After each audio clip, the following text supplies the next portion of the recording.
deaths of young people, particularly in remote towns, has reached alarming levels. This is the story of one of those towns in Western Australia, and a local undertaker who has buried far too many young men who have died at their own hands, including his own son. ABC Open producer Nathan Morris reports. I picked my son up today. We left Cal for the trek back home to Leonora. As we left the busy streets, I could feel his anger and confusion. The kilometres ticked by, passing shift workers on their way home to their families.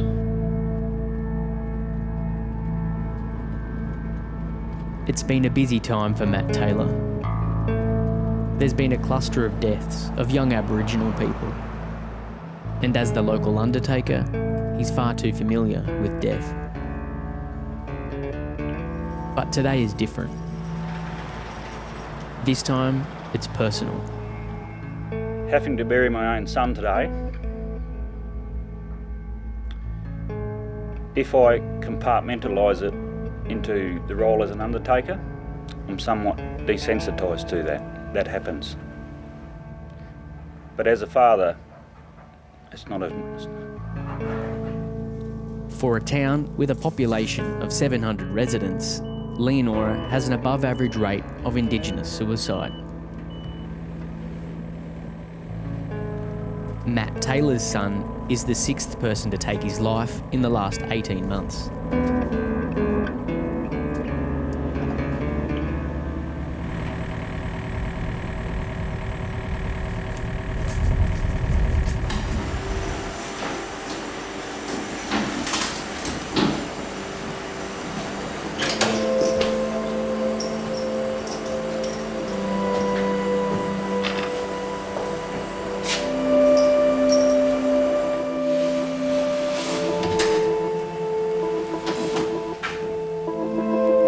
Dressed our boy today, his favourite suit that we had bought for him, along with some fine leather shoes for when he was assisting us on funeral services.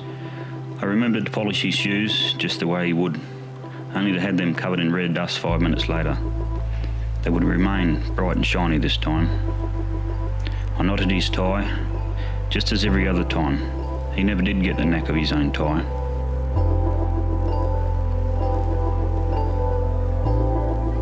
I zipped up the bag and I closed the morgue door. I couldn't bring myself to turn the light off. I sat at home as a father, my other role complete, the racking convulsions of grief wrapping their arms around me.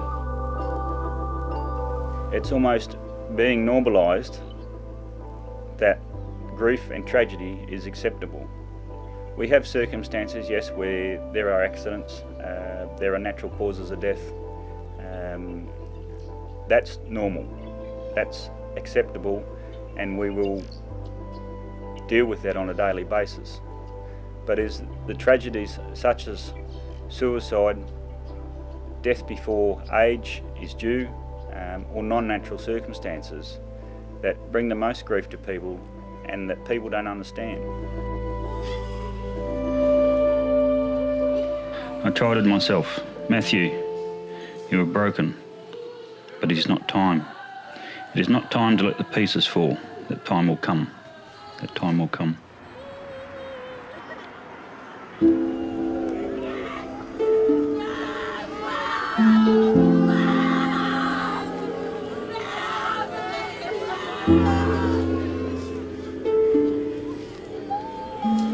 As the final shovels of dirt fill this new grave, Brendan Anderson looks on, standing just metres from where his own son is buried.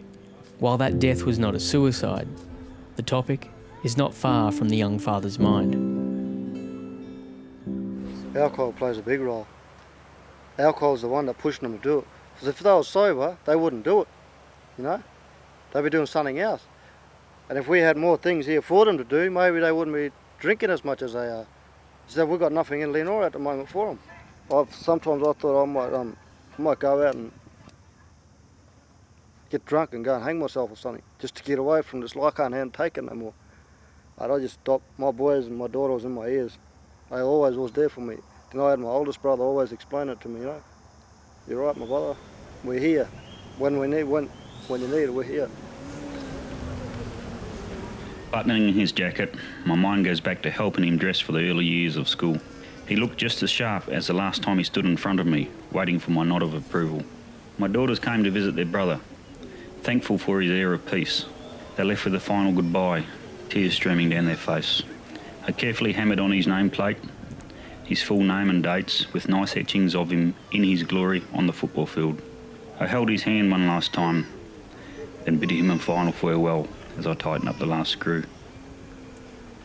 Matt Taylor says to prevent more deaths, nothing short of a total reform of how suicide prevention services are delivered is required.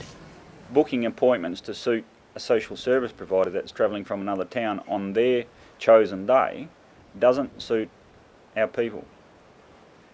We may need to go to another location for a medical appointment, or we may be involved in a workplace which requires us to be elsewhere. We're not always available. It would be nice to have those services available when we need them, not when we're told we can have them.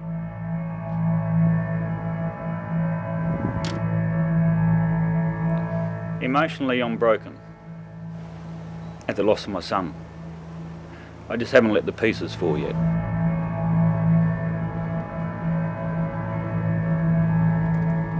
For he was needed above at the homestead of love. Saddle up, saddle boy, ride for home.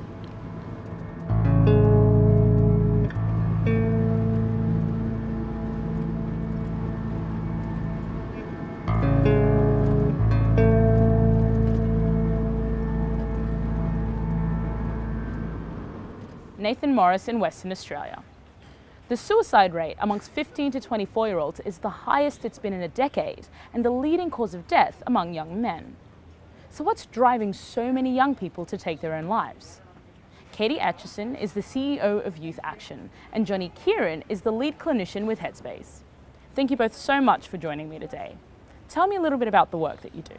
So I'm the CEO of Youth Action. That's a peak body for young people and youth services in New South Wales. So I get to talk to young people and the people who work with them every day and find out what issues are going on for them, and then talk to government and decision makers and help them listen to young people directly. I'm a senior clinician at Headspace Bondi Junction. I provide individual and group therapy to young people. There are 96 Headspace centres across the country, and Bondi Junction is one of them. So we've just sort of heard and seen a really terrible story about suicide, and you both working with young people but in different kind of ways and in different spaces. Has youth suicide been something that has been seen to increase, and why is that happening? Yeah, we've seen a really strong increase in the last 10 years of youth suicide, and that's particularly prevalent in the Aboriginal community, also with rural and regional young people, and in the queer community as well. So there's some serious, significant issues that are happening for young people in Australia, and the suicide rates are showing that we really need to kind of address this. Certainly within rural and remote areas, there's not enough access to mental health services. Another big part of it is that with social media, young people are experiencing bullying and a lot of torment through that. There's also, I guess the notion that the exposure young people have to suicides around them can create a contagion effect that can also increase the chances of further suicides. Youth unemployment in rural and regional areas is sometimes 5 times that of the general population. Also, education opportunities for these young people is really minimal, particularly the further remote you go. So young people need to see their value in the community and their place in the community, and often what happens is that for young people in Australia, and particularly in these rural communities I should say, is that we're not actually seeing these young people having a place, that they don't feel like they have any value, they don't feel like they have a place, and therefore suicide becomes more of an option. And it's not the option. This is a preventable crisis, and we need to sort of start intervening now, I think. Going back to the story that we saw, one of the issues was kind of the fragmentation between different services. I mean, how does that issue present itself, and what are ways that we can kind of mitigate that? I think what we saw in that story is that there were wait times for young people. Like when they're in crisis, you can't wait 5 days for somebody to come and help you. So what are the assets that we have in the community to deal with the issues immediately? And then how do we actually get those services that are able to come into or are in the communities to be able to reach a wider network? And there is a need for us to really kind of look at the money that we have and the services that we have and how can we better support these young people. But I think the story really clearly pointed out that we have some work to do.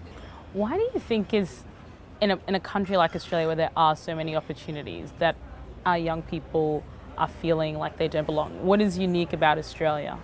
I would say the government space is a really interesting one. Our government doesn't talk about young people. We have an education department, but we don't have a ministry for youth. We don't talk about young people. We talk about pensioners and ageing population. But when was the last time you heard a politician say young people are important or valuable? You know, we don't hear it anymore. We don't have a national voice for young people.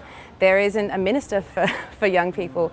And there is this space of saying if we keep on hiding young people in the background and we keep on ignoring them, what will happen? And what we're seeing is that young people don't feel valued, they don't feel like they're part of the community, and as a result, they'll isolate themselves or they'll separate themselves from the community, and that's the absolute opposite of what we need as a country. There's a disconnect, you know. We're a country that is young, and you know, there's a lot of kind of growth here, yeah.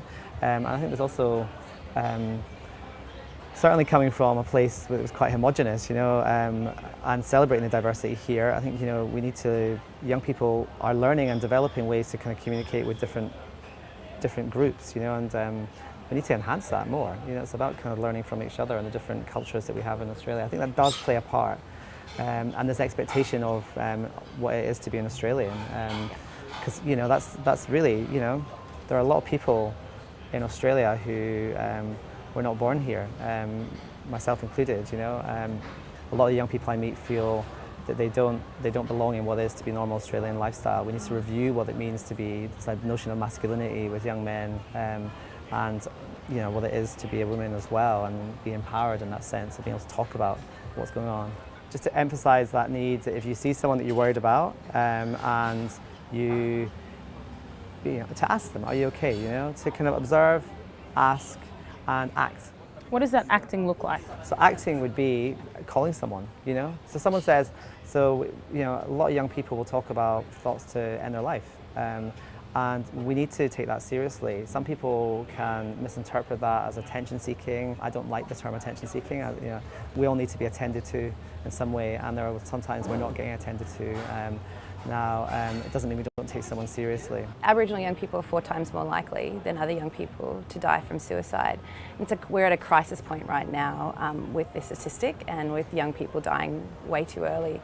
But it's a preventable crisis. We just need the supports in place for those young people to have options, to have the ability to seek help from other places. So I think we need to start acting now. This isn't just another sad story. This is something that we can do something about today. So if you know somebody who is in a space where they're not doing great, then you need to seek help. And if you don't know how to do that, then call somebody who does, and keep on calling until you get to that point. But make sure that that young person knows they're not alone, that you value them, and that there is something that's coming in the future, because there is hope for the tomorrow. It might not look like it today, but there really is. So just stick with that person and don't give up. Thank you both so much. Thank you.